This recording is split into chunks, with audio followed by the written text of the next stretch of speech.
కడాన తిరుమల లడ్డు కూడా నాసి రకం. నాకైతే ఆశ్చర్యం వేస్తుంది. ఎన్ని కంప్లైంట్ చేసినా కడాన వెంకటేశ్వర స్వామి పవిత్రతను దెబ్బతీశారు. ఎన్నోసార్లు చెప్పాము. అక్కడ ఎంత దుర్మార్గంగా ప్రయత్నం చేశారంటే అంత దుర్మార్గంగా ప్రవర్తించారు. కడాన అన్న దానంలో క్వాలిటీ ఆఫ్ ఫుడ్ లేకుండా చేశారు.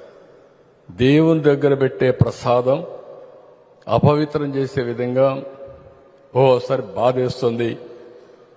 నాసి రకమైన ఇంగ్రీడియంట్సే కాకుండా ఎనిమల్ ఫ్యాట్ కూడా వాడారని. ఏది గీకు బదులు ఈరోజు స్వచ్ఛమైన గీ తెమన్నాం, ప్రక్షాళన చేయమన్నాం. నాణ్యత పెరిగింది, ఇంకా కూడా నాణ్యత పెంచుతాం.